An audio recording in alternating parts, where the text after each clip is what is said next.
Hey guys, so it's VEDA day 10 and it's a nice day outside, so I decided to come outside and vlog because it's nice out. Oh my god, it's like those dogs are barking because I'm vlogging. If you notice that my camera angle keeps changing, it's because I keep checking if I'm in frame or not.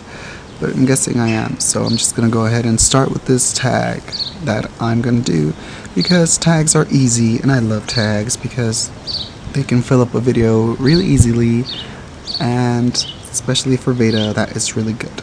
So I'm just gonna be looking at my computer over here, and the tag that I'm doing today is a language tag that I took from Amy, who is Celicy on YouTube.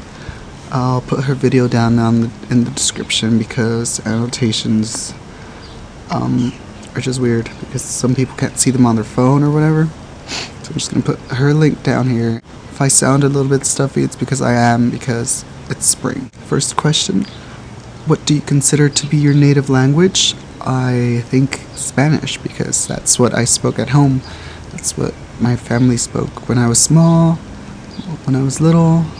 As we grew up, we spoke more English in the house, and but the first language was Spanish.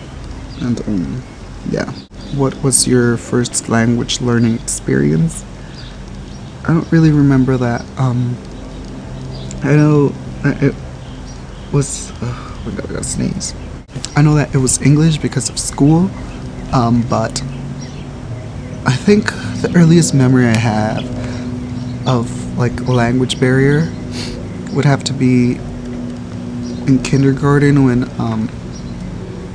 a kid, because I'm a twin, so my brother and I were in the same class, and a kid took my brother's ball that he was playing with, and my brother told me, and of course I went to tell the teacher, but with my limited English skills, I told her that my brother had taken the ball from the kid, and then my brother got he was the one who got the lecture, so I always felt bad for that because I got him in trouble when in actuality some other kid should have gotten in trouble.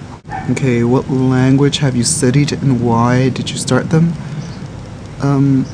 After like what, 10 years of being in school, studying English and the English language, and I mean kindergarten, first grade, and second grade, I was in bilingual courses, those Spanish immersion classes, which they were cool because you got both languages to experience this. And then there were no classes like that after that point. And in the 10th grade, I got put into Spanish for native speakers, and then because that was my only option, I guess. In LA, they don't really, at that time, they didn't give you much choice to choose your classes. That's what I got. And then it wasn't until 12th grade when I got into AP Spanish that I realized how much I did not know about the Spanish language. I mean, a lot of us native Spanish speakers grow up speaking English at school and with our friends and in other places like church and other activities at work, and even at home with my siblings I started speaking English. I realized that I did not know a lot about the grammar of Spanish, and that class really helped me. Since then I've been just trying to learn more and more about the language. What really helps me is actually reading the Bible, because it's written in like Spaniard Spanish, not Latin American Spanish, so that's kind of helps me out. Also French. What little I know of French is because of Google Translate, because I just insert sentences into Google Translate and try to pronounce them. Yeah, so that's cool. But I want to learn, but Rosetta Stone is like freaking expensive. How does your personality affect how you learn languages? I think because I'm lazy about learning. If I'm not in the classroom, it takes me a lot longer to learn a language. What little I know of like Italian or German, it's because of choir singing in school. So that helps me out, but on my own, I kind of get discouraged. Do you prefer learning languages in a class or individually in the class? Because that way you have a teacher to help you out and you have students, peers to work off of, and you can help each other out. When it's on your own, it's kind of like not as motivating. What are your favorite language learning materials? Honestly, because the only one I know is Google Translate. What else? Duolingo is something that I recently found out about, that there will be a link below that I found out from Briley Bishop. I'll link her video as well, where she talks about it, and it's really cool. It's free and it's awesome. So you can add me there. We'll be friends. I think my name on there is Danner's Me, so yeah. I hope I didn't skip any questions. How much time do you spend actively learning per day or week? 0 days, 0 weeks, not actively learning, only when I feel like it. And I wonder how you say that in French, or I wonder how you say that in German or whatever. Yeah, that's about it. Or when I want to learn, like, for example, the French Revolution, and I go to Wikipedia and it's in English, and then I'll translate it to French and see what their version says, and then I'll translate it back into English from Wikipedia French to Google Translate, and it's pretty much whenever I want to learn something, not very actively or with discipline. What are your short-term and long-term language learning goals? I don't know. I haven't really thought about it, but long-term I really do want to learn French, Italian, and German, which is what you usually sing in classical music or what is it called?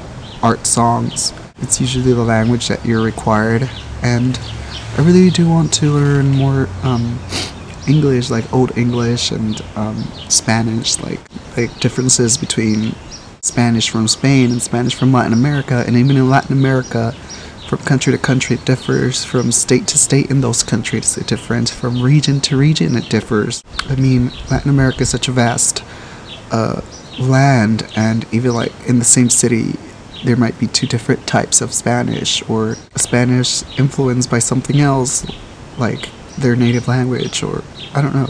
There's just so much diversity, and I know this is true of English in England too, how there are lots of accents just in London. I mean, that's crazy. What is your favorite language? I don't think I have one. I think I appreciate different things about all the languages. I've always loved that romantic languages come from one language, and I think that is so cool. And for a time I wanted to learn linguistics. I love the fact that Spanish is so easy and it's read as it's written, but I also love that through the awful spelling in English you can see the influences throughout history. And I don't know, I consider English very historical. So these little monsters are bothering me over here. What the butts? So as I'm editing here, I see that somehow my computer has a 10-minute recording limit. So the last 2 questions will be done in here, because I can't be out there anymore. What is the next language you want to learn? French, definitely. I don't know how, I don't know where, but I want to learn French next. What advice can you give a new language learner? Like I said before when I wasn't recording, if you have the means to learn the language, by all means take advantage of that, because learning a language, knowing more than one language, opens your world to so many things, so many historical things, so many points of views, and it's just a gift to know more than one language. And it's just awesome to know more than one. Not that it's bad to know only one, but if you have the capacity and the opportunity to learn another language, by all means take it. And I think, yeah. What is the next language you want to learn? French, definitely. I don't know how, I don't know where, but I want to learn French next. What advice can you give a new language learner? Like I said before when I wasn't recording, if you have the means to learn a language, by all means, take advantage of that. Because learning a language, knowing more than one language, opens your world to so many things, so many historical things, so many points of views, and it's just a gift to know more than one language. And it's just awesome to know more than one. Not that it's bad to know only one, but if you have the capacity and the opportunity to learn another language, by all means take it. And I think, yeah. So I'm hoping that my camera captured all that, because when I turned it around it wasn't recording. But I am going to tag Chelsea from Olsen-Che, I don't know, how do you pronounce that? Olsen-Che 13, who I've been watching on VEDA. Patty from Osseo the Butts, who is Saturdays on Drink Your Milk, and Christy from Tyrlin on YouTube. So that is who I'm tagging. I'll see you guys tomorrow. Bye.